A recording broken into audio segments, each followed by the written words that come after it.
Lahat tayo merong amo, pero depende yan sa amo. Depende talaga. Merong nakakaintindi at merong hindi. Kaya't sa mga hindi nakakaintindi, ginagamit yan sa tamang paraan. Tama, hindi sa maling paraan. Isang realidad ang aking nilalabas, pangyayarit nangyayari sa ating komunidad. Mga taong salat sa pera na ang taas na ng lipad, minamaliit ng kapwa-tao, pinapaikot sa bawat balat.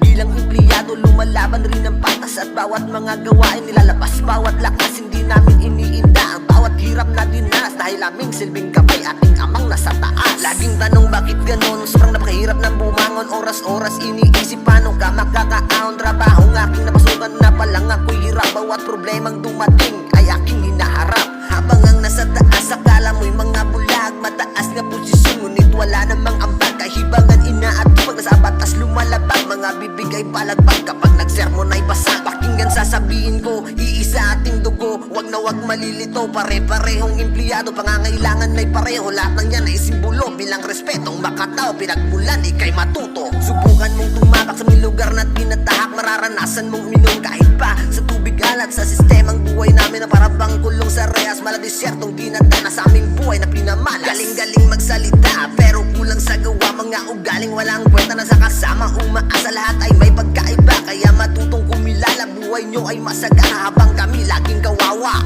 Utos lang ng utos, mga abusong busbusapos, mga wala namang pulos. Magsalita na parang Diyos kapag may amo kumiklos. Tagapagmanang mga pitos, tumat sa'yo pure ambitious, kaya suotin aking sapatos. Sobrang liit, sobrang gipit sa patalim na kumakapit sa mundo. Daming inggit, araw-araw na gumuguhit. Kunting oras ay sinusulit sa buhay naming marikit. Sa pag-angat ay iniipit na bawat hirap sinasapi. Kaharo, yo, sa pagiging buhay empleyado, normal lang na mahirapan sa trabaho, pero depende sa amo. Daming mga amo, akala may respeto kung makapagsalita. Akala mo ay makatao, pero sariling empleyado binababoy ginagago. Mga taong mataas ang tingin sa sarili, di porket trabahante tatalian sa leeg. Kailangan sumunod para hindi ka mapanik. Maliit na pagkakamali agad na magagalit. Alam ko namang karapatan ng amo ang umutos sa kanyang trabahante, pero di ba mali na yung nananakit ka na, tapos kapag sinagot ka na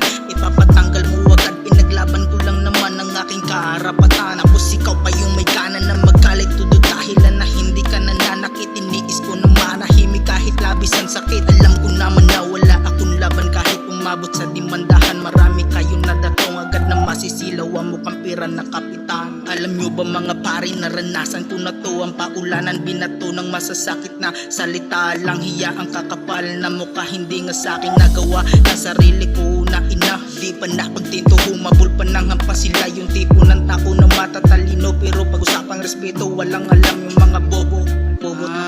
Ako'y naiinis talaga kapag nakikita ko ang kanilang mga mukha. Kala mo santo kung humarap sa iba. Lang hiya, puno ng kapikihan ng inyong pagkatao. Pero ganun naman talaga sa mundo natin na ginagalawan. Yung mabubuti yung loob, nabibilang lang. Diyos na ang bahala sa inyo na humatol. Ito lang ang masasabi ko, ang bawat tao ay parang isang sigarilyo. Kung pwede ka na magbaga ay pwede ka rin na maabo. God damn. Sa buhay ay matuto bilang empleyado. Yeah, buhay empleyado.